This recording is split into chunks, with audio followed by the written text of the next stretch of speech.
una chica de 34 años que se está casando, quisiera disfrutar un año o dos de mi matrimonio, entonces sería mamá a partir de los 36, ¿qué le dirías tú a ella? Que congele óvulos. Ya con 34 años. Porque mientras más joven congela los óvulos, las posibilidades de embarazarse más adelante, si no lo hace en forma natural, tenemos ahí por si acaso este backup de los óvulos congelados. Y puede esperar ahí N cantidad de años, ¿no? Y ahí viene esta delgada línea de que está pujando y comienzan las complicaciones, ¿no? Y yo veo la cara del ginecólogo diciendo, yo creo que sería una cesárea, y la mamá dice, no, yo puedo. Esa decisión la veo dificilísima. Lo hablan previamente, dejan las cosas claras. ¿Quién manda? Nosotros trabajamos al filo de la navaja, ¿ok? Y eso muchas veces no lo entienden las pacientes. Y muchas veces uno opta por decir, ok, continúo. Y la cosa puede salir bien y eres un héroe, o la cosa no sale tan bien, te crucifican. ¿Cuál sería la mejor edad de la mujer desde el punto de vista biológico para ser madre?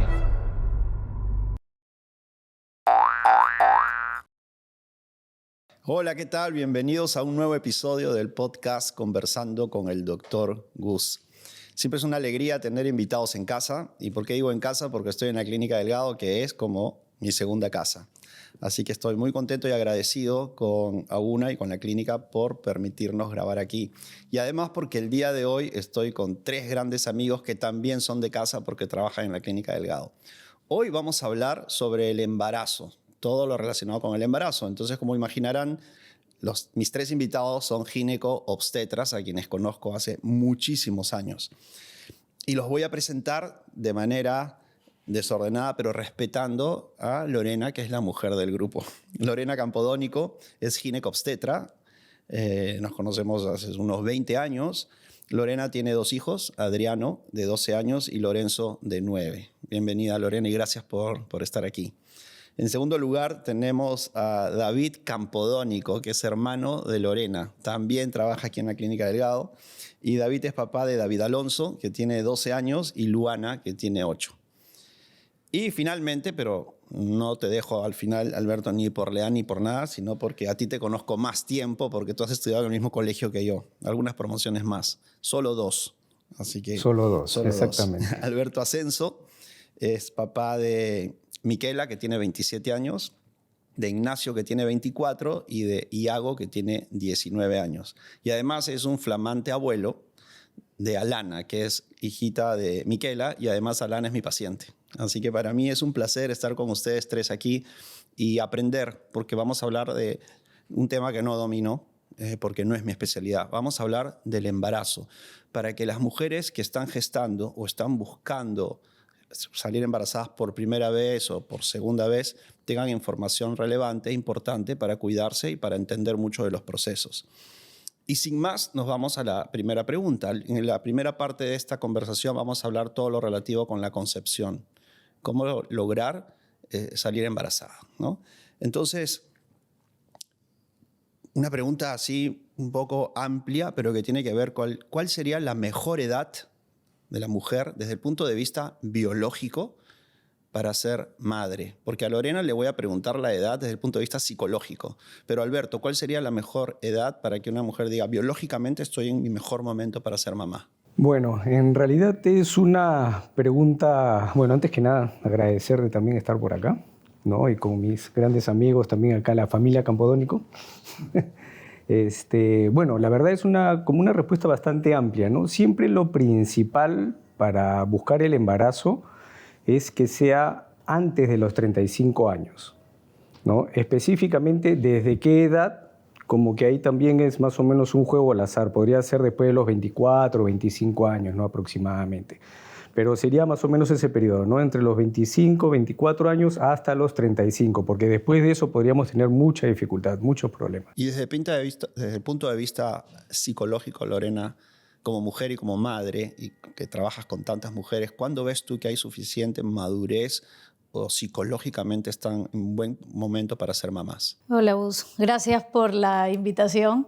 Encantada de compartir con mi hermano y mi amigo acá, Alberto Ascenso, que de hecho su papá nos trajo a David y a mí al mundo, así que... Tiene la culpa. Sí, es el culpable. Bueno, desde el punto de vista psicológico, en realidad todas las personas maduran diferente, pero tenemos que considerar que las personas tienen que sentirse a veces realizadas profesionalmente o realizadas como mujeres.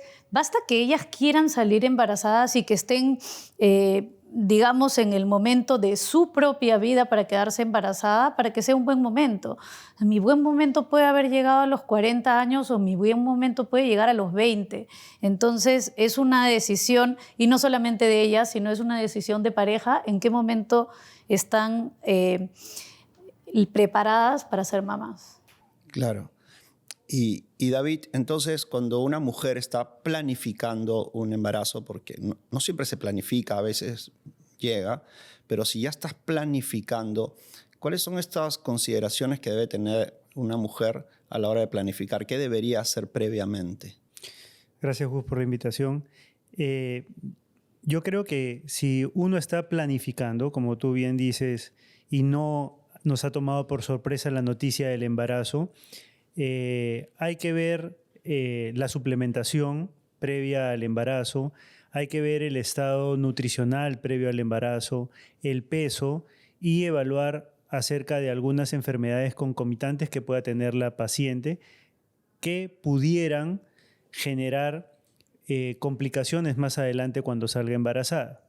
Es decir, si yo tengo una paciente, por ejemplo, que tiene 25 años, que tiene todavía una vida por delante para salir embarazada, pero es una paciente que, por ejemplo, tiene resistencia a la insulina o tiene sobrepeso, ¿okay? Lo que debería aconsejársele a esa paciente es que primero baje de peso, normalice sus niveles para que pueda tener un embarazo que no sea de alto riesgo. Claro, entonces si una mujer está ya planificando ser mamá y tiene alguna condición clínica, acudir al especialista respectivo para normalizar esto o balancear o curar si es que se puede. Y en segundo lugar, hablaste de suplementación. Intuyo que estás hablando de ácido fólico, etc. ¿Cuáles son esos suplementos y cuánto tiempo antes debería tomarlos una mujer, Alberto? Bueno, en realidad, lo más importante es el ácido fólico, ¿no? Es lo principal que se recomienda y por lo menos lo recomendable es un mes antes del embarazo. Pero si lo tiene tomando 6 meses o un año antes, pues mejor todavía, ¿no? No hay ningún tipo de problema. Importante también, Lorena, además de ir al médico que va a ver algún diagnóstico que tuvieses, visitar a tu ginecobstetra, ¿no? Y que te diga cuáles son las condiciones en las que te encuentras y que todo está perfectamente bien. Sí, de hecho, estas consultas que por nombre propio les podemos poner consultas preconcepcionales, deben incluir una evaluación del estado de anemia o no, porque las mujeres por menstruación suelen tender a la anemia y en la gestación se pierde más. Hay que ver el estado de ciertas hormonas, por ejemplo, la hormona tiroidea o la prolactina, que es algo bastante frecuente y que con una corrección podrían ayudar a que puedan tener una concepción antes. Y hay una cosa que es bastante importante y es el estado vacunal previo de las pacientes, porque hay vacunas que no se pueden colocar durante el embarazo y que las podemos poner antes y de esta forma prevenir ciertas infecciones importantes que pueden afectar un embarazo, como por ejemplo varicela. Claro. Y por ejemplo también importantes son los niveles de insulina previos al embarazo, el dosaje de vitamina D3, porque es importante el que la paciente cuente con valores adecuados de vitamina D3 durante su embarazo. Perfecto. Entonces, eso me lleva a mí a hablar sobre la fertilidad, ¿no? ¿Qué tan probable es que una mujer salga embarazada? Algunas van a tener mayor facilidad para salir gestando y otras les va a tomar más tiempo, más trabajo. A veces se necesita cierto tipo de ayuda de la especialidad. Entonces, esta fertilidad de la mujer se va a ver afectada por diversas variables. Por ejemplo, la edad. La edad tiene una influencia fuerte sobre la fertilidad, ¿no, Alberto? Bien fuerte, ¿no? Por eso justo comentaba que lo ideal es que salga embarazada antes de los 35 años, porque después de esa edad la calidad de los óvulos pues van disminuyendo y el riesgo cada vez puede ser mayor para un bebé con un síndrome de Down o muchas veces abortos a repetición por alteraciones genéticas o definitivamente pues ni siquiera lograr el embarazo, sino tener esta dificultad para lograr el embarazo después de los 35 años. Y por eso que ahora se habla mucho, Lorena, de congela tus óvulos. Sí, no solamente congelar óvulos, o sea, yo tengo en la consulta, en el día a día, chicas y en verdad a veces muy jóvenes viniendo, oye Lorena, hazme la prueba de la reserva ovárica, quiero hacerme mi hormona antimileriana, quiero saber cómo estoy. ¿Qué es la reserva ovárica? Digamos que es lo que te queda de tiempo o la calidad o cantidad de óvulos, no es conteo, que te pueden quedar para quedarte embarazada. Entonces, la forma, digamos, más exacta o más cercana a medirlo es con el dosaje de la hormona antimileriana. Hay otras, ¿no? Ecográficamente, midiendo folículos, etc. Pero si yo tengo 25 años y me voy a empezar a medir me voy a hacer un dosaje y que me lo tendría que hacer una vez por año para ver cómo evalúa, la verdad que no justifica mucho, ¿no?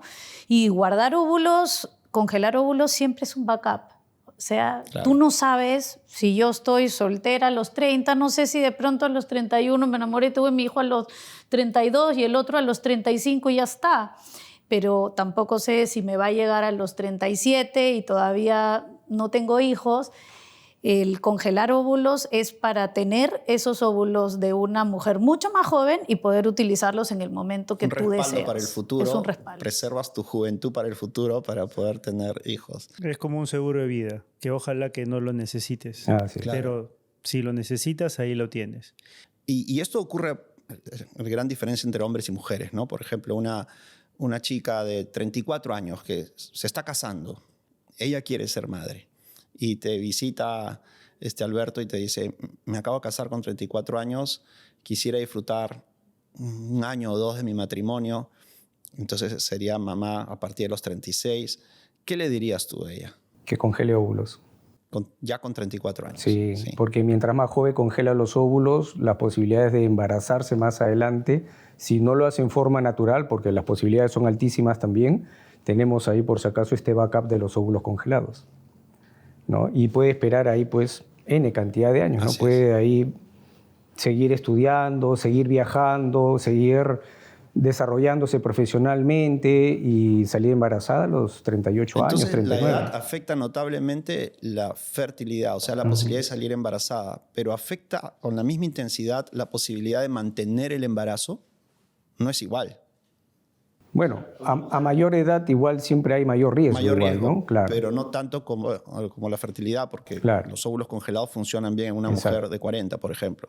Pero bien seguida con el seguimiento de los especialistas, ¿no? Así es. Ahora, si yo tengo, por ejemplo, nuevamente, una paciente de 34 años que tiene resistencia a la insulina, que de pronto tiene un hipotiroidismo no diagnosticado o no controlado, versus una paciente de 39 años que se cuida, que hace deporte, que tiene una alimentación muy balanceada, la de 39 va a estar en mejores condiciones para salir embarazada que la de 34.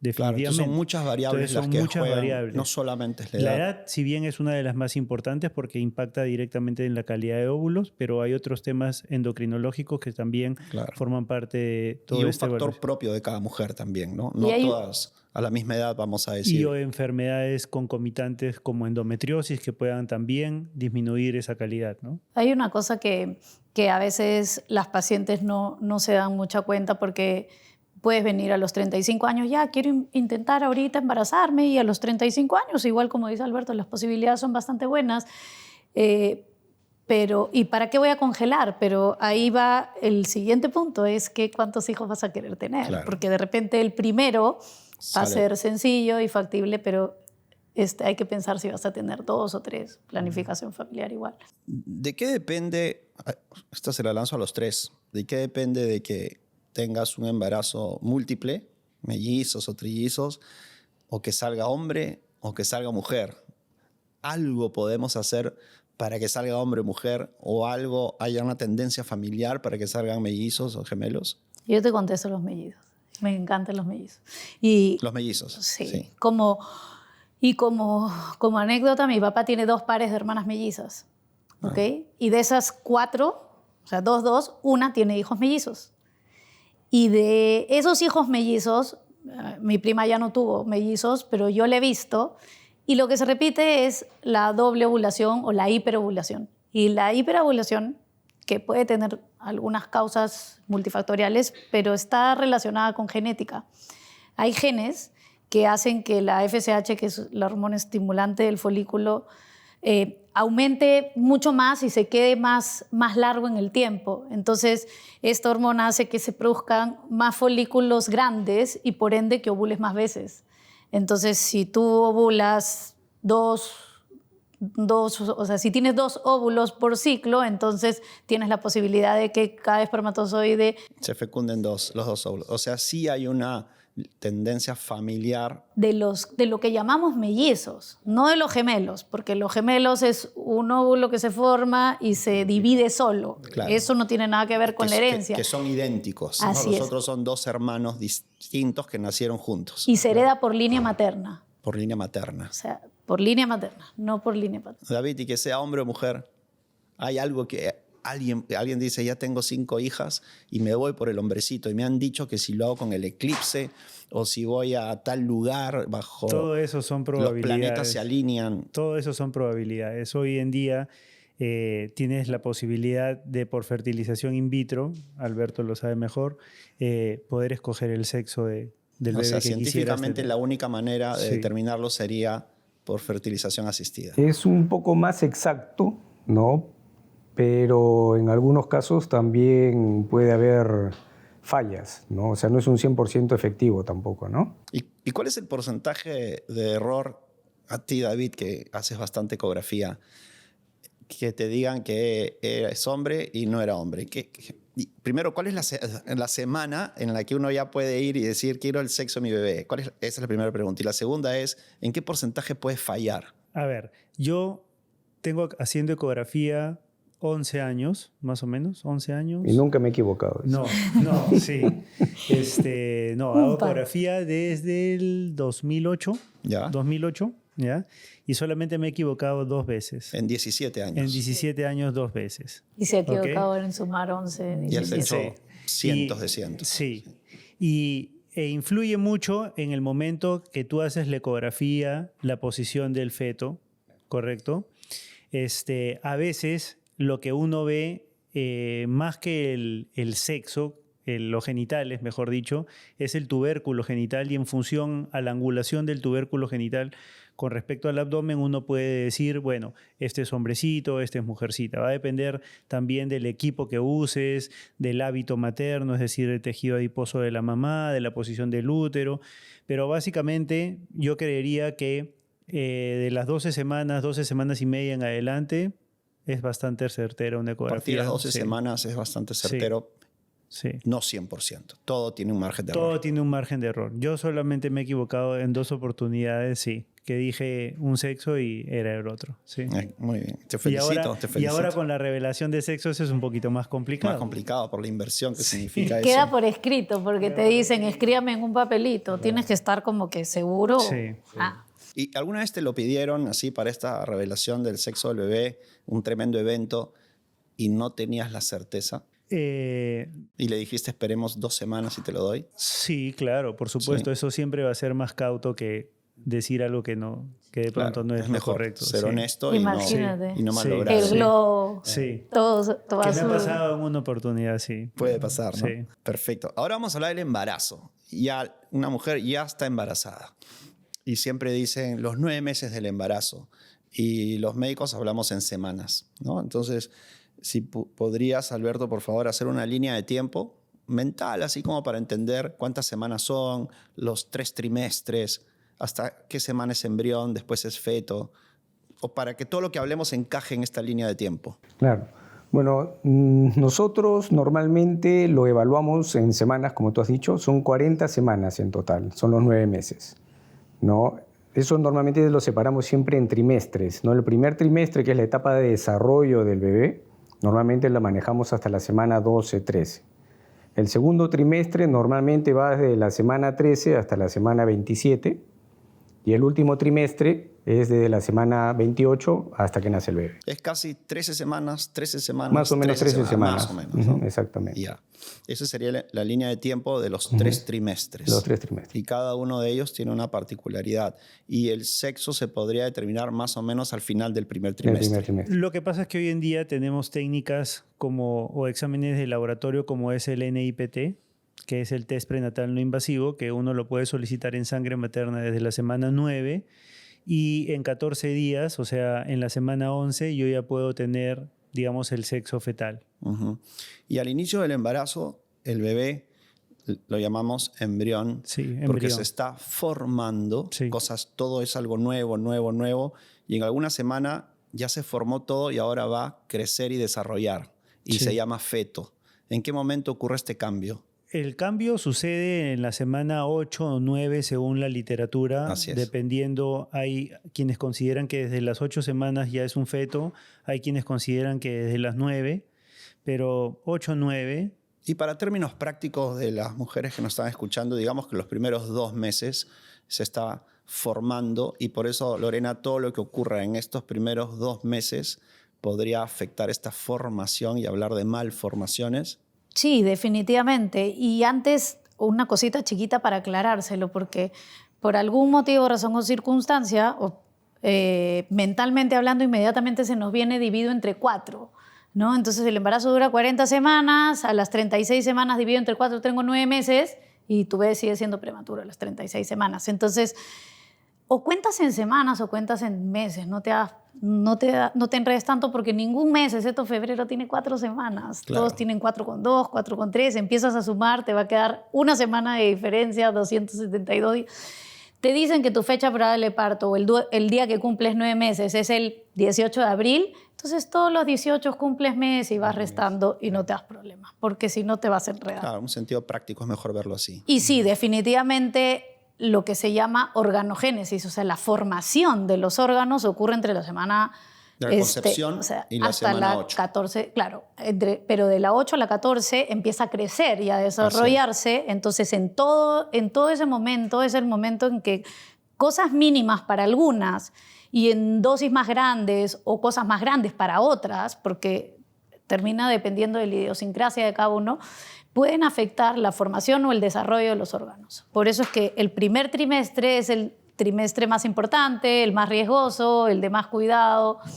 Hay que cuidarse mucho de los fármacos que puedas tomar, de los exámenes médicos que te puedan hacer. La comida, el alcohol, tóxicos, la nutrición, drogas. el alcohol, todo eso, ¿no? O los fármacos que hayas venido tomando, ¿no? Porque pueden impactar. Hay algunos que hay que descontinuarlos con un periodo de tiempo importante antes de poder salir. Y por eso decíamos embarazada. al principio, tú decías, David, que si estás planificando, evaluar tus condiciones clínicas, ¿no? Porque seguramente recibes medicación para ello y a veces habrá que modificarlas para pensar en una gestación. Claro, ¿no? por ejemplo, acné, no sé, hipertensión, hay que modificar esos fármacos, ¿no? Claro. Alberto, entonces ya está embarazada una mujer, ya sabemos que son 9 meses o 40 semanas o 13 semanas y 13 semanas. Y ella dice, muy bien, mi test salió positivo.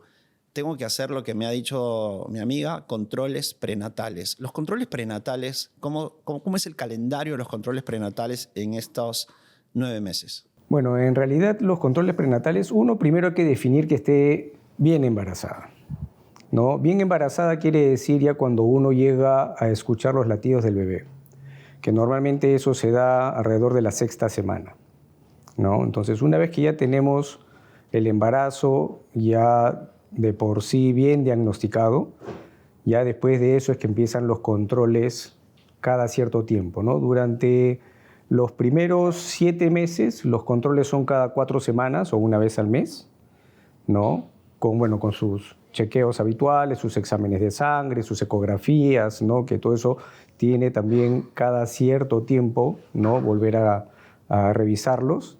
A partir de los 7 meses hasta la semana, o sea, de la semana 32 hasta la 36, se podría decir así, son cada 2 semanas, o sea, se hacen más seguidos los controles, y de a partir de la semana 36 en adelante hasta que nace el bebé, semanal. Los controles son muchísimo más seguidos al final. David, y en estos controles que nos dice Alberto, que ya es un calendario bastante ordenado, va a haber ecografías también. Sí.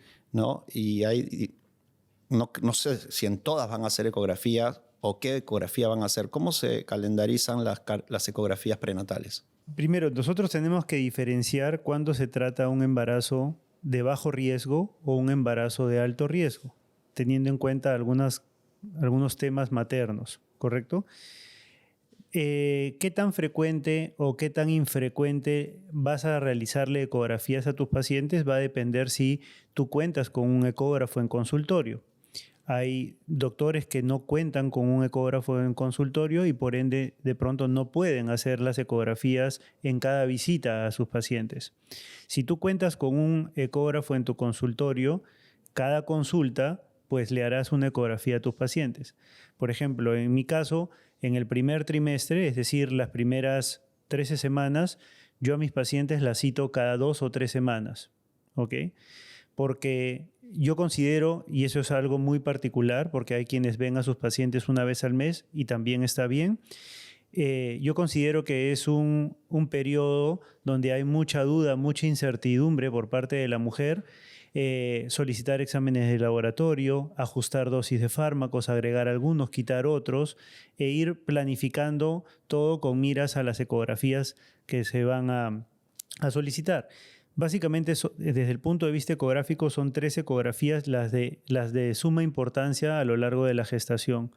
Una que se hace entre la semana 11-14, que es la que todo el mundo conoce como la ecografía mal llamada genética, pero es esa. La segunda es la ecografía entre la semana 20 a 24, que es la ecografía morfológica, y la del tercer trimestre, que es entre la semana 30 a 34, que es la evaluación propia del tercer trimestre. Cada una tiene un propósito y una ventana de tiempo para hacerlas. Perfecto. Y se me escapó una pregunta de la primera parte. Test para diagnosticar que estás embarazada, ¿no? El más difundido es el test de orina, que vas a la farmacia, lo compras, vas al baño y lo haces. Entonces, primero hablemos de este de orina. ¿Desde qué semana funciona y cuál es el éxito que tiene para darte un valor real? No sé quién lo quiere responder. Lorena. O sea, el test de orina te da un valor real en el momento en el que tienes que tomarlo. Lo que mide el test es la cantidad de hormona que hay, pero reconoce no la cantidad, cuánto que aparezca hormona O sea, que se pueda captar. ¿Hay o no hay? Y se capta a partir de 25 unidades. Entonces se calcula que esas 25 unidades de beta-HCG, que es la que te miden en sangre, aparecería por lo menos 10 días después de la relación sexual sin cuidarte. Entonces, generalmente esta prueba de orina la hacen las mujeres cuando tienen cierto retraso menstrual. Pero y ya ahí tiene que haber pasado 14 días en las que son regulares, pero en las que son irregulares y a veces ovulan tarde, o las que justo ese ciclo ovuló más tarde, la prueba le puede salir negativa porque todavía no estaba en ese tiempo y más adelante le puede salir una positiva. Por eso es que si hay retraso menstrual hay que hacer una confirmación con examen de sangre de todas maneras. Te llaman 2 mujeres, Alberto, y una te dice: tengo sospechas, me he hecho el test de orina, ya salió positivo. Es probable que esté errado y a ti, David, te llama otra mujer y te dice: ha salido negativo. ¿Puedo estar tranquila? Alberto, tú. Bueno, en realidad ya con el test de orina es positivo, es positivo. Ah, si es positivo, sí, ya es está. positivo. Si te dice tengo sospechas, le dices: ¿de quién sospechas? Yo no fui. O sea, si es positivo, es positivo. Si es positivo, es positivo. David, ¿y si es negativo, también puede respirar o no? No necesariamente, porque puede ser que sea un test de orina inicial y mi recomendación siempre es espera por lo menos 1 a 2 semanas y vuelve a hacerte una prueba o vas al laboratorio cuantitativa en sangre. Porque muchas veces las mujeres van y se hacen la cualitativa, que le dice positivo o negativo. O sea, es categórico, sí, no. Y esa no nos sirve a nosotros. Y el otro te da cantidades que tienen una correlación con los días o semanas de embarazo, ¿no? Más que correlacionar la prueba, los valores de hormona de embarazo con ir a buscar al costadito, tengo 3 semanas, 4 semanas, es que si nosotros tenemos que hacerle seguimiento, nos va a permitir ver la evolución de esa hormona de embarazo. Interesante. Bueno, entonces volvemos al embarazo. Perdón Dime, que me Alberto. meta también, porque también ese valor, o sea, normalmente siempre te ponen al costadito de los resultados un valor que te ponen cuántas semanas podría tener, pero no se guíen de eso, Los rangos son grandes. porque los rangos varían muchísimo. Es más, podrían ser 2 bebés y por lo tanto debería ser el doble de la hormona. Claro. Si son 3 bebés, tiene el triple de la hormona. Claro. Entonces, por eso nunca se guíen de eso. Entonces, lo que nos dice David tiene toda la lógica, porque lo que tenemos que hacer es el seguimiento, cómo va incrementando. Porque si no se ve incrementando, si de repente sube 2 puntos nada más o 3 puntos, quiere decir que el embarazo no está caminando bien. Pero para fines prácticos de que esta mujer quería saber si estaba o no embarazada, ya está. Está embarazada y ya ahora anda tus controles prenatales, como ustedes han explicado. Claro, y te ¿no? van a llamar y te van a decir, me ha salido esta prueba y me dice que tengo entre 3 semanas y 20 semanas. Sí. Pero está interesante el dato de que si el test de orina salió positivo, es positivo. Sí. Ya está. ¿No? Y si salió negativo, todavía no celebre. Todavía no cante espérate un victoria. poquito. Busca a alguno de ustedes para Al aclarar fin, las cosas. esa es una pregunta, por ejemplo, que Alberto la podría responder. ¿Qué tan efectivo es una relación sexual para poder salir fértil? Para poder salir embarazado, perdón.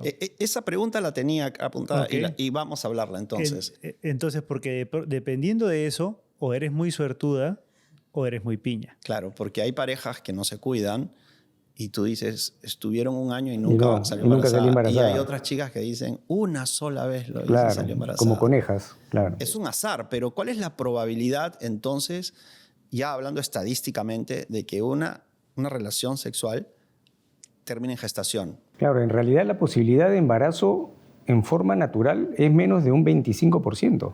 Y otra o sea, cosa, tienes sí. que tener un óvulo perfecto con un Y espermatozoide el momento perfecto adecuado. para que sea el momento que se produzca el embarazo y que llegue bien al útero. Ese es otro punto importante. Porque se puede producir ese embarazo, pero en una zona donde no debió embarazar o producirse Claro. y no logra apegarse dentro del útero, que es el embarazo ideal, ¿no? Entonces, eso lo que me lleva a pensar es que hay muchísima gente que no se está cuidando y que afortunadamente la tasa de embarazo es baja. Porque si no tendríamos muchísimos Muchísimo embarazos, más, así, ¿no? bebés, ¿no? Ujú. Interesante. Entonces, y esto me lleva a la siguiente pregunta. Ya sabemos que salir embarazada no es tan fácil, pero una vez que ya una mujer ha concebido, ya se generó una nueva vida celular en este momento, una vez leí por ahí que la posibilidad de que este proceso continúe tampoco es fácil, que la gran mayoría se pierden rápidamente y se pueden ir como una menstruación y nadie se enteró. Ujú. Escuché hace muchos años que una cifra, alguien se atrevió a decir que de 6 concepciones, una es la que sigue y hasta 5 se podrían perder sin que nadie lo note y que quizás venía con problemas. ¿Algo de verdad tiene eso? Sí, claro. O sea, la posibilidad de que un embarazo se pierda, sobre todo en un primer trimestre, va entre 15 y 20% de cada uno de los embarazos, no de cada persona. Porque, y digamos, yo ya tengo una pérdida, ya tengo mi 20%, ahora ya no. O sea, es 10 a 20% en cada embarazo. O sea, una de cada 5 mujeres que salió embarazada puede tener una pérdida no necesariamente relacionada con ella, a veces puede ser del mismo embrión, de la misma concepción, la formación. A veces sí se da cuenta porque ya tenía una prueba de embarazo positiva, porque eso puede ocurrir a las 5 semanas, a las 6, a las 7. Claro. O sea, lo más frecuente son antes de las 8 semanas, pero puede pasar durante el primer trimestre y conforme va creciendo son mucho menos las probabilidades, ¿no? Pero de todas maneras, sí. Por eso es que es un trimestre tan incierto. ¿Cuándo se habla de aborto? ¿Hasta qué fecha y desde qué fecha? David. Hasta la semana 20 se considera que puede ser un aborto. O sea, una pérdida de semana 20 para abajo o para atrás, hablamos de una Sí. pérdida o aborto. Sí. Y después de la semana 20, ¿cómo se llama? Ya es... Un ovito. se ovito. llama- sí, se La cataloga- palabra médica o técnica que se usa y que yo trabajamos en lo mismo es Sí. óbito Ujú. fetal, ¿no? Ujú. O sea que falleció el bebé. O menos de 500 gramos. O menos de 500 gramos. ¿Cuál es el periodo ideal entre embarazo y embarazo? Una mujer ya tiene su bebé, ella tiene 6 meses su bebé y dice, uy, ya quiero otro. Y como dura 40 semanas, mi amor, ¿cuándo comenzamos a buscar? ¿Qué sugerir? Hay muchos elementos a considerar, hasta como pediatra, pero ¿ustedes qué dirían desde el punto de vista obstétrico o de la mujer en sí? ¿Cuál es el periodo ideal? ¿No? Esa pregunta se puede desglosar en varias partes. Sí, Ahí desde el punto de vista obstétrico, desde el punto de vista académico, psicológico salud mental Y económico. y económico. Pero de todas maneras, Obstétrico, también Lorena. hay medicina basada en evidencia, ¿no? Entonces las recomendaciones anteriores eran 2 años. Hoy por hoy es 1 año y medio, pero la gente dice, bueno, es que eso se basa en que si tuviste cesárea o parto, y en realidad esto se basa en cuanto una mujer puede, cómo está ella preparada para asumir una siguiente gestación, porque digamos que se asume los 9 meses de embarazo, 6 meses de lactancia. No estamos asumiendo, los estudios no están tan fuertes como para asumir 2 años de lactancia, sino 6 meses, unos 3 meses de suplementación nueva y 9 meses después empezar a intentar un embarazo, más 9 meses es 1 año y medio entre parto y parto como mínimo, ¿ok? Porque todo lo que tú perdiste tienes que recuperarlo y lo sigues perdiendo con una lactancia exclusiva por lo menos en 6 meses y después tienes que suplementar. Si hay periodos intergenésicos cortos, hay las probabilidades de restricciones de crecimiento del siguiente Entonces bebé, podríamos decir que entre embarazo y embarazo al menos. al menos debería haber 1 año y medio. Eso es un buen consejo. A veces no pasa, a veces demora más o menos, pero por lo menos. Solo en cuanto a tiempo, no Solo en en todos los cuanto a factores tiempo. que acaba de Sí, decir claro, David. hay muchos obvio. otros elementos a considerar. Muy bien. Entonces, Alberto, ya la mamá, la mujer está embarazada y va a sufrir cambios en su cuerpo. Claro, el crecimiento de la barriga. El primer trimestre podría no notarse, No notarse. porque el embrión o el feto al final del primer trimestre pesa muy poquito, ¿no? Pesa algunos gramos, 80 gramos 80 quizás, gramos. 80 gramos el primer trimestre.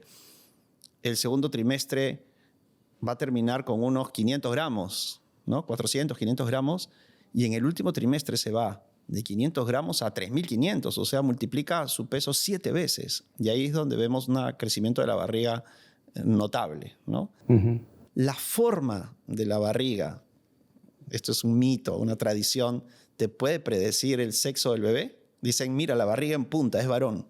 No tiene nada que ver. No En hay ninguna realidad correlación. la forma de la barriga es básicamente la misma posición del bebé, ¿no? La posición del bebé o muchas veces es, si es tu primer embarazo, pues muchas veces tienen un buen abdominal la mujer y por lo que tiene buenos abdominales, pues no deja que la barriguita sea redonda completamente, sino sale más en punta. Hace poco atendí a un bebé y la mamá me dijo que se enteró que estaba embarazada a los 7 meses recién. Seguía menstruando y a los 7 meses hizo una prueba y dijo, uy, estaba embarazada. Y confirmado por toda la familia. O sea, ¿puede pasar? No creo que haya seguido menstruando. Podrían haber sido amenazas de aborto o sangrados por alguna otra causa.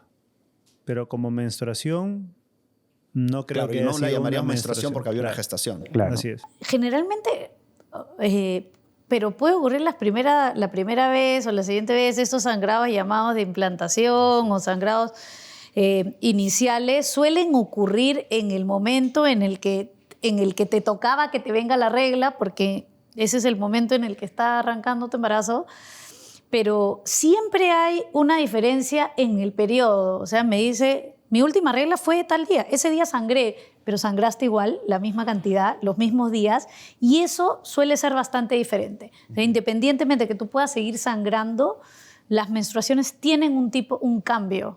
O sea, claro, va a haber un cambio, ¿no? Sí, y a los 7 meses, los bebés generalmente se empiezan a mover al 5º mes, pero sí me ha pasado que 4 meses tranquilamente les pase desapercibida, sí, pero un poquito más ya sientes movimientos de bebé, Claro. ya tienes Digamos que es algo más, algo de más barriguita, tirado de los pelos, ¿no? Es algo de raro. barriguita. Como que son muy raros a veces que vienen por ovario poliquístico, que no regla también 3, 4 Sí, meses. claro. Claro. Y le dicen, no, pero vamos a hacerte una ecografía y de repente le hace ecografía y tiene 3, 4 meses de embarazo. Y ella no se había dado cuenta. No se ha dado cuenta, claro. Vamos a hablar ahora del embarazo, pero vamos a hablar de la vida durante el embarazo. Definitivamente hay cambios. Esta es una etapa distinta de tu vida. Y siempre las mujeres se preguntan sobre el deporte y el embarazo, sexualidad y embarazo, dieta y embarazo, tintes de pelo, viajar en avión y embarazo, etc. Hablemos del deporte. Una mujer es deportista de alto rendimiento, deportista de elite, compite y todo, y dice, yo quiero seguir entrenando, y entrena fuerte. Y si es un embarazo normal, sana y joven, ¿hasta qué momento puede entrenar a ese ritmo? Puede entrenar hasta el final. O sea, de hecho, es más probable tener problemas en tu embarazo si no haces deporte que si lo haces, incluso en deportistas de alto rendimiento. De alto rendimiento. El tema no es cómo puedes, cuánto tu cuerpo le da. La embarazada se cansa, te vas a cansar más rápido, te va a faltar el aire, entonces no se recomienda que te exijas más de lo que tu cuerpo te da. Escuchar a tu cuerpo. Sí, si puedes seguir entrenando, puedes hacer la misma... O sea, sigue moviéndote, pero quizás en la segunda mitad no vas a tener cuando te empiece a fastidiar, ¿no? Te va a doler. Un punto importante es que tienen que entender que el embarazo no es una enfermedad. Así es. Así es. El embarazo es una etapa linda de la vida donde tú tienes que llevarla muy bien también para que el bebé crezca bien y todo el embarazo se lleve perfectamente bien. Entonces, si tú estás acostumbrada a hacer algo, tienes que continuarlo. Siempre con cuidado, ¿no? Y con porque puede haber el supervisión, riesgo, ¿no? De que por ahí tienes la placenta previa, tienes los sangrados, ahí sí, olvídate, ¿no? Ahí sí hay que tener mucho cuidado. ¿Y la sexualidad? ¿Cuándo ustedes le dirían a una mujer gestando, David, paremos por ahora, por alguna condición clínica o por alguna semana de la gestación? ¿Das esa recomendación? Básicamente si hay alguna complicación. Si no, no tendrías por qué limitar. ¿Hasta el día previo al nacimiento? Hasta el día previo al nacimiento. Hay quienes dicen que relaciones sexuales, ¿okay? Sin preservativo al final, ¿okay? El semen tiene algunos factores que podrían, digamos, debilitar las membranas y desencadenar trabajo de parto. La misma estimulación del cuello del útero podría generar contracciones, las cuales podrían ser momentáneas. Pero ahí yo pensaría de otra manera. Yo pensaría, porque muchas veces es el hombre quien quiere. Y la mujer quien no quiere. Correcto. Entonces, ahí habría que pensar hasta cuándo la mujer quiere. ¿Okay? Hay mujeres que aumenta la libido durante la gestación y otras que no les va muy bien durante el embarazo. No tienen ganas. Y lo último que quieren es que el esposo las toque, las roce, las mire. Nada. Hay que entender que hay cambios a nivel vaginal. Hay una congestión venosa a nivel vaginal y obviamente las relaciones sexuales podrían no ser tan placenteras. Escuchemos a una mujer, Lorena. Yo siempre les pregunto, ¿tú quieres? O sea, ¿qué es lo que decía, no? La primera. Y si tú ves en la tele, en las novelas, generalmente sale como que incrementa el deseo sexual y sí tengo varias, pero a la mayoría les disminuye un poco. O sea, no es la norma. No es la norma. Y lo otro es que los chicos tienen mucho miedo. Los chicos tienen miedo, entonces, obvio, porque está su hijita, su hijito, y está su esposa, y es como que una agresión, está bien, ¿no? Y acá estás bien, y te sientes bien. Entonces termina siendo una situación bastante incómoda. Y para ellos, o sea, los hombres sí tienen un estímulo mucho más fácil, pero psicológicamente a veces tampoco pueden, porque les da mucho miedo. Entonces, primero hay que quitar el miedo de que algo te va a pasar por tener relaciones. Si todo viene bien, no te va a pasar nada. Puedes tener relaciones hasta el final, si es que no se te rompió la fuente, obviamente. Pero esa parte, y lo otro es lubricación, ¿no? No hay lubricación, la vagina no se lubrica. Mucho menos lubricación en la medida que aumenta la gestación. O en general en toda la gestación. En general falta la lubricación, entonces a veces hay que ayudarte con lubricantes. A veces hay que considerar el uso de preservativos, incluso si los chicos tienen algún factor de riesgo previo por el que hagan infecciones vaginales a repetición, chicos probados con prostatitis, no sé, cosas así. Entonces, basta que se pongan de acuerdo, en la posición. Eso es otra cosa también que es importante y que está recomendado científicamente de costadito. Claro. Lógico, por la barriga, pero... Hay gran limitación, ¿no? Pero o sea, hay ella que no ver, va a estar encima tuyo boca abajo, ¿no? Pero no, igual no pasa nada. O sea, esto es como que el cuerpo está perfectamente... Exacto. Sí, está perfecta. No tienes que tener miedo, ¿no? Tampoco, porque no tendría por qué pasar nada.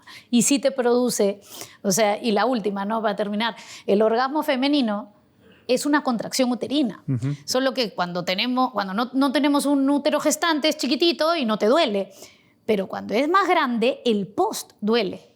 O sea, después de la relación sexual, o pueden haber algunas contracciones o puede quedar dolor.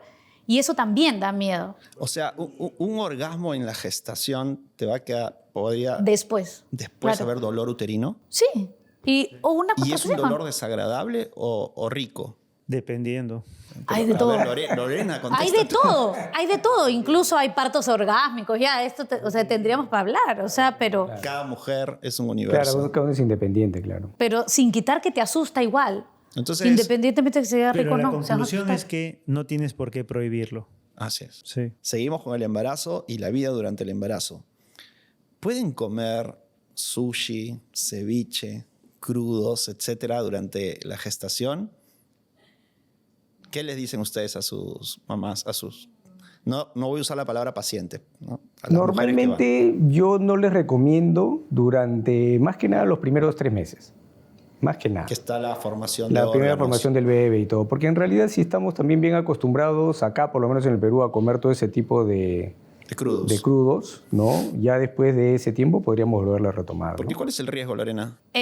Con el tema de la alimentación, tú sabes que tengo estudios en nutrición y está probado que, por ejemplo, el pez, desde que sale del agua, o sea, desde que se vuelve pescado hasta... El plato. Claro, hasta que llega al plato pasa bastante tiempo. Así lo pesques en la mañanita. Y si pasan más de 6 horas, hay la posibilidad de contaminación.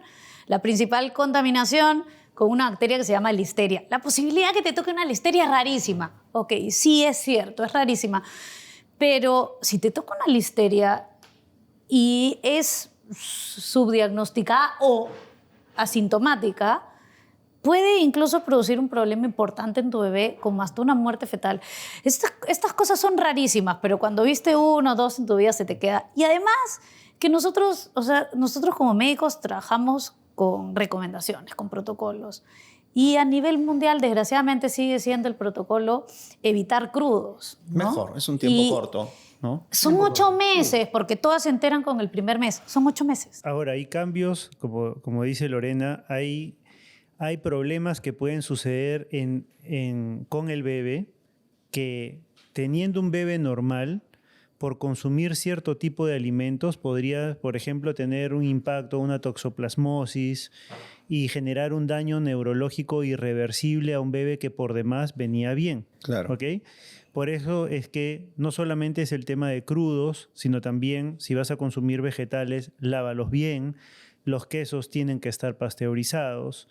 Y sí, efectivamente, nosotros, por ejemplo, acá en el pescado, hay una bacteria específica del pescado que no la tenemos en los pescados que tenemos nosotros, pero también la recomendación es, por ejemplo, limitar el consumo de pescados grandes, de mar, porque pueden tener mucha concentración de mercurio y no es lo adecuado para un feto en formación, etcétera, etcétera. Entonces, hay recomendaciones alimentarias que uno las da justamente para evitar problemas, ¿no? Claro, y esto del mercurio, incluso los pediatras decimos que los niños pequeños no consuman pescados grandes porque son más longevos, Claro.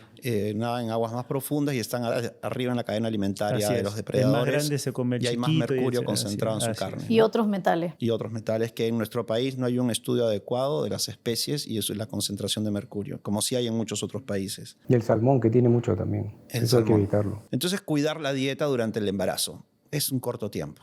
Como dice Lorena, ni siquiera 9 meses, porque cuando te enteraste, te vas a cuidar 8 meses. ¿Hasta qué mes se puede viajar en avión? En realidad, la idea de viajar en avión depende un poquito de tu riesgo y de la aerolínea y la posibilidad de dar a luz en un avión. ¿No? Nunca has estado en un avión que te dice, hay algún médico y tú te haces loco.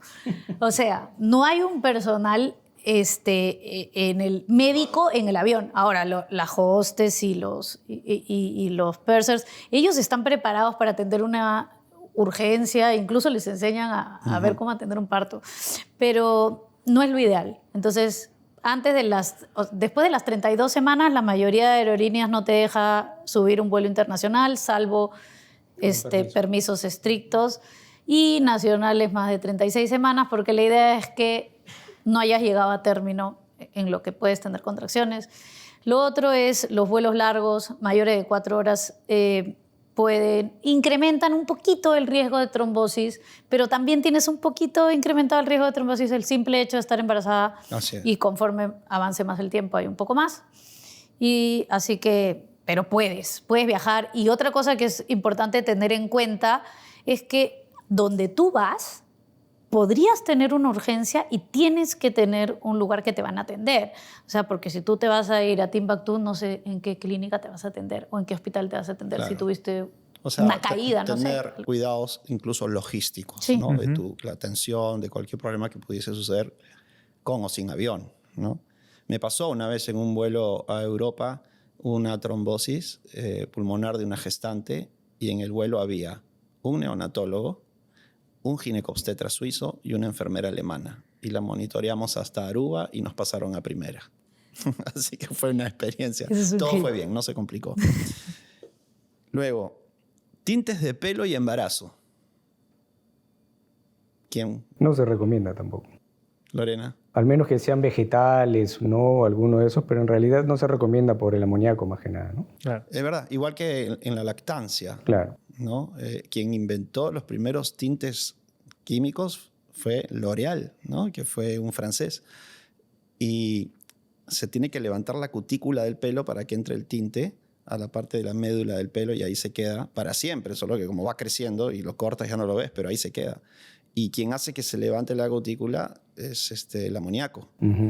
Y el amoníaco se puede absorber por el cuero cabelludo y por la respiración, ¿no? Claro, sin embargo, L'Oréal también es el primero que hace su tinte sin amoníaco, que es el Inoa, que tiene otros compuestos.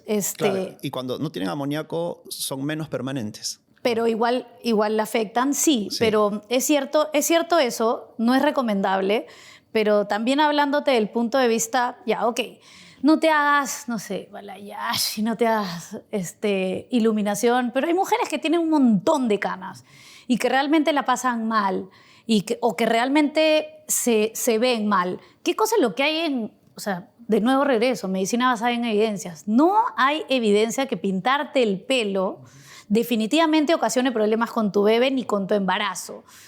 Lo que sí se ve es que los químicos pueden atravesar el cuero cabelludo. Entonces la recomendación es que lo hagas con lo más sano posible, o sea, que es lo que decía Alberto, tratar de evitar los que tienen amoníaco o algunos henna y esto que duran menos y tal, y la menor cantidad de veces en el embarazo, porque, o sea, yo me pinto cada 3 semanas, imagínate, o sea, por las canas.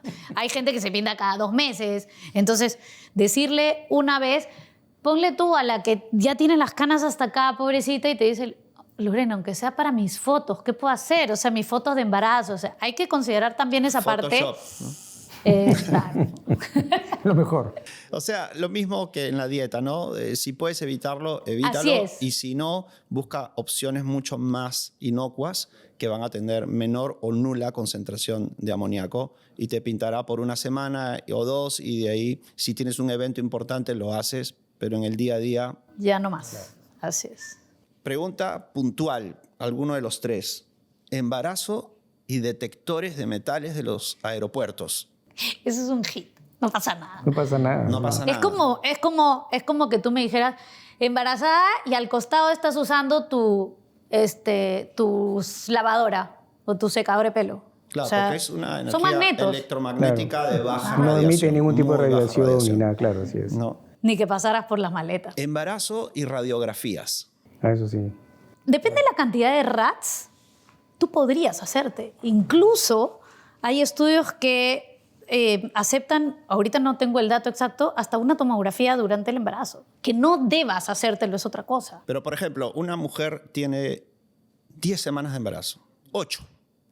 Ya está haciendo sus controles, hizo su ecografía con David y se cae y hay un potencial diagnóstico de fractura ósea. Se hace y va a emergencia y le dicen radiografía o el médico de guardia dice, ay, le tengo que hacer radiografía, ¿qué hago? Radiografía y protección de abdomen. No pasa absolutamente nada. Que se tome su Que radiografía. le pongan su protector igual. Los daños en el feto se podrían originar en el primer trimestre o bien por cantidad de radiación acumulada, que se mide en miligrays. Sí, claro. ¿Okay? Y obviamente el daño fetal va por la cantidad de radiación acumulada. Claro, ¿correcto? no es porque le tomaron una radiografía. Así es, una radiografía, dependiendo de en qué parte del cuerpo sea. Así no tenga protección abdominal, no le va a pasar absolutamente Claro, porque nada. a veces hay mujeres que están muy asustadas porque hoy le tomaron una radiografía, le pusieron el yeso y a la próxima semana se enteró que estaba gestando con 3 semanas. ¿no? Pasa. Entonces, no pasa Ahora, nada. una tomografía tiene mucha mayor cantidad de radiación Sí, y puedes hay evitarla. otros estudios que podrían tranquilamente reemplazar la tomografía, ¿no? Claro, pero a esas que vienen y te dicen, oye, me van a hacer mi ocupacional y en mi trabajo no saben que estoy embarazada, me van a hacer una radiografía de tórax por gusto, no, igual no te la hagas. Claro, todo preventivo siempre. Claro. Pues, ¿no? En la parte final de esta interesante conversación, que aunque no se den cuenta ya estamos más de 50 minutos hablando, he dejado lo más álgido. ¿Parto cesárea o parto vaginal? Forceps, vacuum. Hablemos primero de parto cesárea y parto vaginal.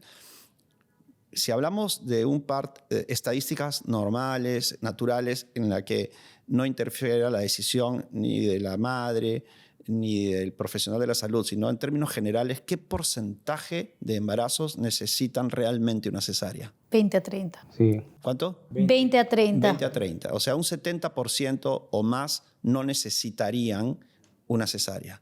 Sin embargo, No van a necesitar. No van a necesitar. Sin embargo, en muchas instituciones, sobre todo privadas, ese porcentaje de cesárea sobrepasa el 70-80%. Hasta 90. Hasta 90%. Significa que, al parecer, en ambas partes, tanto en la familia como en la parte del profesional de salud, se opta más, cuando se puede, por eso en las instituciones privadas, una cesárea. Para ustedes como ginecobstetras, ¿qué es más sencillo? ¿Un parto natural o una cesárea? ¿Más fácil? Sí. Más fácil es una cesárea. Porque la puedes programar. Es programado. Porque no Por N tienes motivos. la labor de parto, ¿no? Por N motivos, más fácil es una cesárea. Pero tiene todo procedimiento y toda decisión va a ir acompañada de un pro y un contra. Yo no puedo decir, el parto es lo mejor, no tiene complicaciones, y la cesárea es lo peor, tiene complicaciones. No, el trabajo de parto tiene sus pros y sus contras, ¿ok? Y la cesárea tiene sus pros y sus contras. Entonces habrá que conversar con la paciente con cuál ella está más a gusto. Oye, en qué casos yo tendré que hacer una cesárea o en qué casos tranquilamente puede ir a un trabajo de parto. ¿Es común para ustedes que una mujer les diga que quiere programar una cesárea y no quiere labor de parto y no quiere parto vaginal? Sí. Sí, pero cada vez menos. ¿Ah, sí? A mí Programar cada vez una cesárea, para mí cada vez menos. Bueno, depende mucho. Yo creo que ahora tiene mucho que ver con la información que existe, ¿no? Que a veces es un poco sesgada. Yo siempre les digo, las personas, y mucho menos la obstetricia, no es matemáticas. Entonces yo no es que puedo 2 más 2 y esto te va a salir bien, o 3 más 3 y esto necesita una cesárea. El parto se prueba en el parto, se ve cómo va. Pero hay una parte que sí es importante y es el parto lo hace ella. Entonces, una chica que no quiere ir a parto, a pesar de que yo le explique los beneficios y tal, yo no la puedo forzar a ir a un parto que ella va a hacer, que después va a tener que pujar, que ella va a tener que tolerar, si no quiere y está convencida que no quiere. Y no puedo juzgarla por eso. En otras sociedades no tienes opción. Eso es cierto, porque tú has estado en un montón de sitios, has estado en Europa y tú sabes que la salud no es como que te van a dar a escoger. Lo siento, la cesárea me significa a mí como hospital, no sé, 5.000 euros y el parto me significa 1.000, tú vas a ir a parto. Porque no tienes una indicación clínica para cesárea. No, y en otros lugares llegas y te atiende cualquier persona, no el médico que te atiende como acá, ¿no? No, acá me parece tú tienes tu interesante persona. lo que dices, Lorena, de que el parto lo hace fundamentalmente la mujer, porque tiene que pujar, porque es un trabajo tremendo que quienes hemos visto, bueno, yo he visto miles de partos en mi vida y no se quita el sombrero del trabajo de la mujer. Por supuesto. Y si ella no quiere hacer ese trabajo tan fuerte, pues quizás no va a salir bien la cosa. Y es cierto, si ella te dice, quiero una cesárea, podrás darle información, pero al final la decisión es de ella. La decisión es de ella. Y nos ponemos en el escenario contrario entonces, porque también vemos muchísimas mujeres que están muy, muy cerradas con la idea de un parto vaginal y hasta les deprime la idea de una cesárea. Y ahí viene esta delgada línea en que yo lo veo en el día a día, de que está pujando y comienzan las complicaciones, ¿no? vemos que los latidos del bebé se comienzan a alterar y yo veo la cara del ginecólogo diciendo, yo creo que sería una cesárea y la mamá dice, no, yo puedo. Esa decisión la veo dificilísima. ¿Cómo manejan esto cada uno de ustedes? Supongo que cada profesional tiene una forma, o lo hablan previamente y dejan las cosas claras. ¿Quién manda? ¿O cómo es esto? No sé quién quiera. Tú, David. A ver, es bien difícil y yo creo que esas decisiones van a ir en función a la mochila con la que llegues a atender ese parto. Es decir, a lo que a ti te haya pasado, bueno y malo, como profesional. Entonces, de pronto, si a ti nunca te ha pasado nada, eres un poquito más temerario. Pero si a ti ya te han pasado cosas, vas con más cautela. ¿Okay? Y si eres mayor también, ¿no? Depende de lo que hayas pasado, ¿correcto? Depende de la institución en donde estés trabajando, ¿no? Porque sabes que te respalda, digamos, un equipo de neonatología, por ejemplo, como en tu caso, ¿no? Que yo sé que si tú vienes a recibir al bebé que yo voy si tú vienes a atender al bebé que yo voy a recibir, me siento un poquito más tranquilo, ¿no es cierto? Que si de pronto estuviera en otra institución con quien no conozco al neonatólogo. Pero es verdad, nosotros trabajamos al filo de la navaja, ¿ok? Y eso muchas veces no lo entienden los pacientes. A lo largo de todo el trabajo de parto, es un constante de toma de decisiones, ¿ok? En donde continúo o hago esto para ver si sigo continuando. Y muchas veces uno opta, ¿ok? Por decir, ok, continúo. Y la cosa puede salir bien y eres un héroe, ¿ok? O la cosa no sale tan bien y te crucifican. Claro, yo he escuchado decir a mujeres, sí, mi doctora o mi doctor se la jugó por mí y tuve un hermoso parto vaginal. Pero también escuché, mi doctora fue muy terca y no me dijo que debía tener mi cesárea y mira, ahora tenemos este problema. Por eso le decía esta delgada línea de decisión. Yo creo, y lo que yo siempre les digo es, vamos con lo que tú quieras hacer hasta el final. Si en algún momento hay algún riesgo para ti o para tu hijo importante, en ese momento la decisión es mía. Ahora, es muy difícil tomar una decisión. Está de por medio que, bueno, yo por lo menos, a mí me gusta el parto vaginal, me reta un parto vaginal, quiero llegar a tener un parto vaginal, entonces voy a tratar de ir hacia eso, pero no puedo arriesgar, y esto puede sonar un poco cursi, pero desde que fui mamá me cambió un poco. No puedo arriesgar el mejor momento de tu vida, o sea, porque sea un parto vaginal muy complicado, porque tú quieres un parto vaginal, sí, pero no quieres recordarte una experiencia de terror o no quieres que tu bebé salga mal. Ahora, ¿cuántos años tienes atendiéndome partos? O sea, un bebé que sale un poquito mal, que para nosotros, tú me puedes decir, no, tranqui, un par de días en incubadora y va a salir. Ese momento ya a veces está manchado, sí, por decirlo de alguna manera, sabiendo de que ese bebé va a ir bien para adelante, todo bien. Y también empieza el tema de que, lo que decía David, ¿no? El otro lado puede no entenderlo y dice, ya sí, pero ¿quién me garantiza que mi bebé no va a estar bien de acá a 5 años? De ahí a 2 años va y es autista y dice, fue por el parto, o no sé, en el nido no entró y sí, fue por el parto. Entonces, ahora cuando nosotros trabajamos en la práctica privada, eres tú solo contra el mundo. No es un hospital, no es un equipo, eres tú, es tu responsabilidad. Y siempre eres responsable tú solo. Yo creo también que lo que es importante es la comunicación. Porque ante cualquier pequeño problema que tú lo notes, porque tú lo vas a notar y la paciente no. Eso sí es importantísimo. Ante cualquier pequeño problema que tú notes, tú decirle, mira, está ocurriendo esto, vamos a seguir, pero si se vuelve a repetir N cantidad de veces, no nos corremos el riesgo. De acá te operamos. Porque viene el riesgo después de que posibles problemas con el bebé. Entonces, por eso digo yo, la comunicación es lo más importante. Eso es lo que, tienes total razón, eso es lo que iba a decir yo ahora. Y en todas las especialidades médicas, conversar desde el día 1, llevarse bien con tu paciente o con tu médico, tener las cosas claras. ¿Qué quiero yo como paciente o como gestante? Y cómo trabajo yo como ginecobstetra. Cada uno tiene una forma de ser y por eso que las mujeres van escogiendo. Yo voy con esta doctora, con este doctor, porque sé que es así, o porque va a respetar mi decisión, o porque... Una vez escuché a una mujer, Lorena, decir, yo voy con Lorena porque a mí me falta disciplina y ella me pone disciplina. Pero hay otras que dicen, no, es muy estricta. Cada quien busca lo que necesita, ¿no? Entonces, quieres un médico más complaciente o un médico que te ponga las cosas claras, y hay opciones para todos, ¿no? Ya estamos terminando, voy a hacer preguntas finales. Ya nació el bebé entonces, ya sea por parto vaginal o cesárea. Y ahora la mujer dice, bueno, yo soy deportista de élite, tuve cesárea, ¿cuándo puedo volver a entrenar? Y otra mujer dice, yo tuve parto natural, ¿cuándo puedo volver a entrenar? Hablemos del gimnasio, que es lo más común. En una cesárea, ¿cuánto tiempo después puede volver al gimnasio? Bueno, lo recomendable es más o menos un par de meses, ¿no? Un par de meses como para empezar, y suavemente igual, ¿no?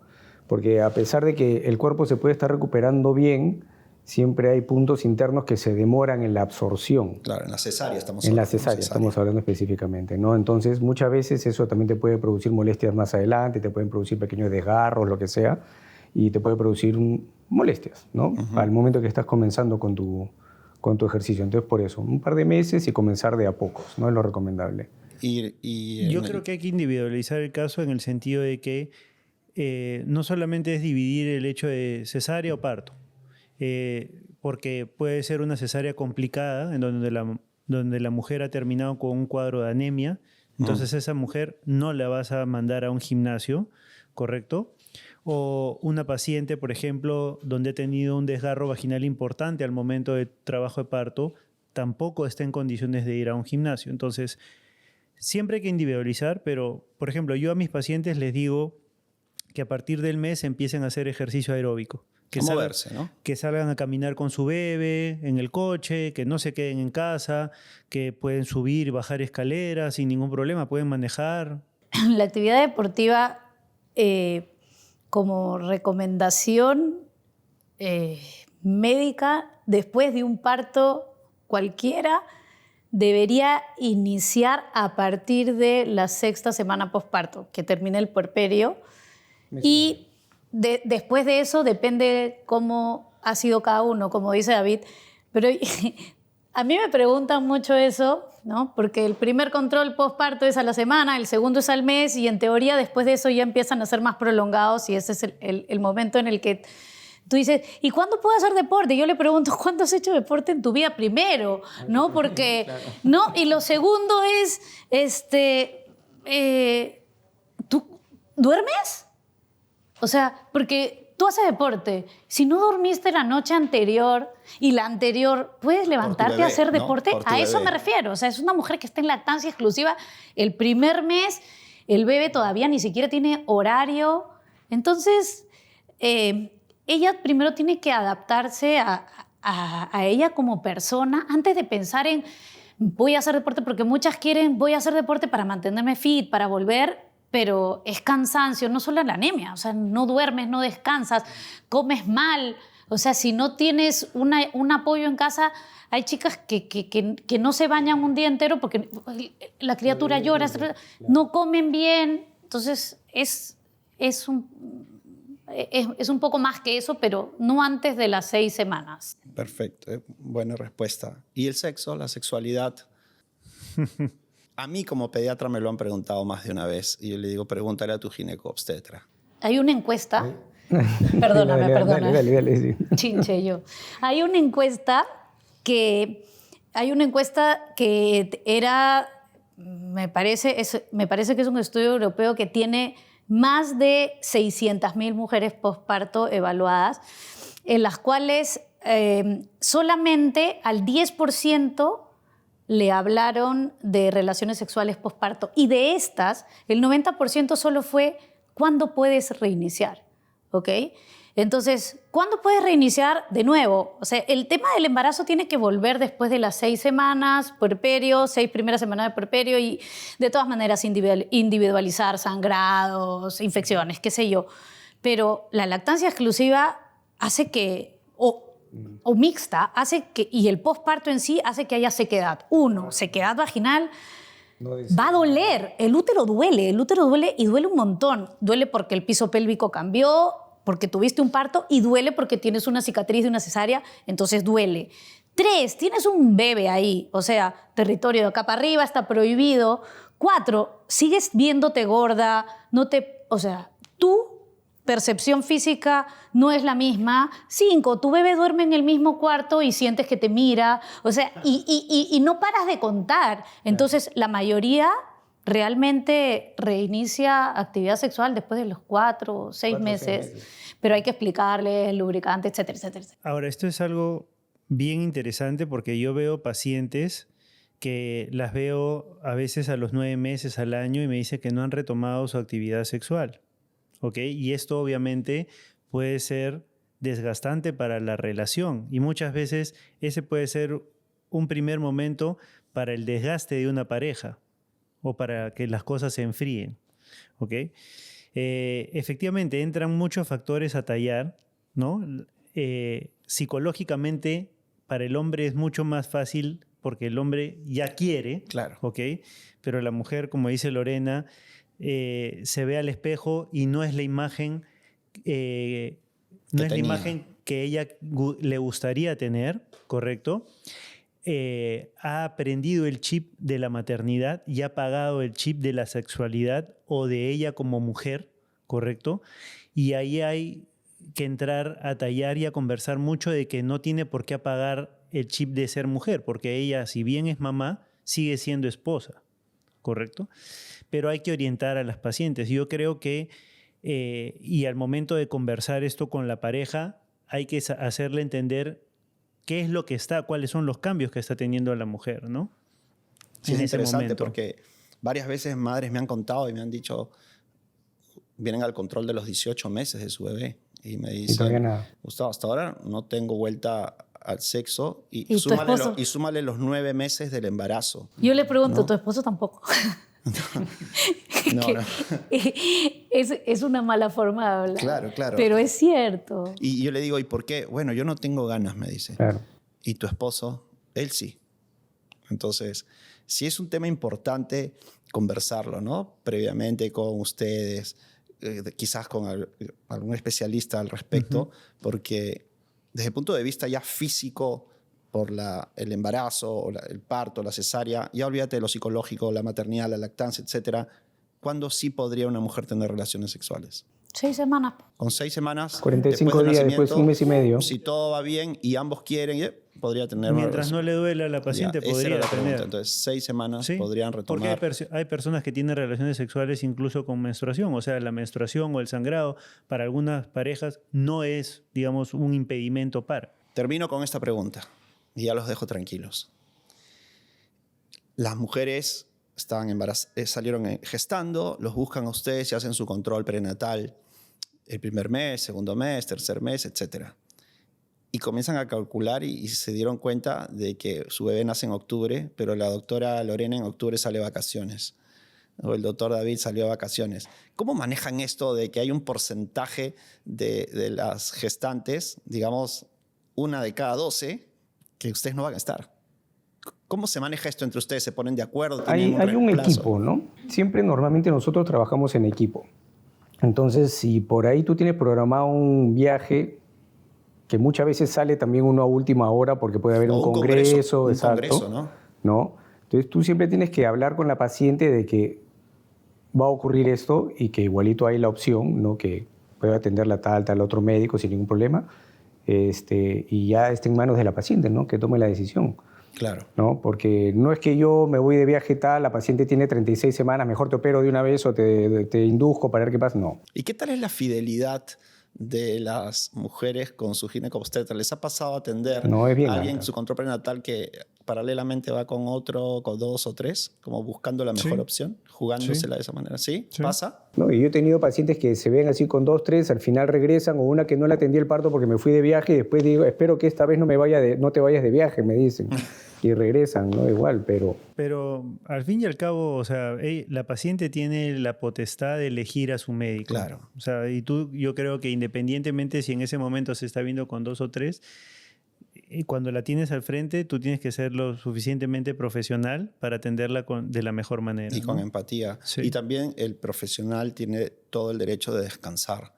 Y eso va a Sí. hacer que vuelva con mayor capacidad, habiendo aprendido o descansado. Es muy difícil poder cuadrar vacaciones. Yo normalmente planifico mis vacaciones un año antes. Un año antes. Claro. Y aún así a veces se cruza. Gracias a Dios, por ejemplo, cuando yo me voy de vacaciones, Lorena se queda con mis pacientes y viceversa. Pero hay algunas que a veces nos vamos los dos. Claro, un viaje familiar. Un viaje familiar y dejamos a las pacientes con alguien, ¿sí? ¿Y tú, Lore? Yo creo que la paciente, independientemente que todo el mundo tenga derecho a escoger y todo, la paciente que confía en ti, se queda contigo y la que se va por otro motivo, entonces está bien que se vaya porque tiene un motivo importante para irse.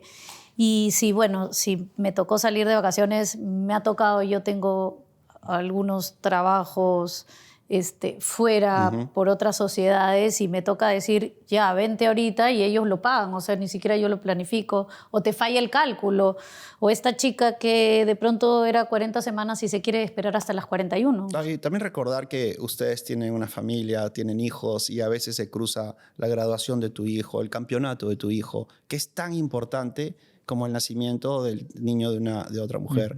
Y hay que comprender eso de ambos lados. Bueno, les agradezco a los tres, los felicito también porque trabajamos juntos hace muchos años, son grandes profesionales, trabajan con mucha integridad y con mucha ética. Realmente para mí es un placer estar cuando ustedes reciben niños.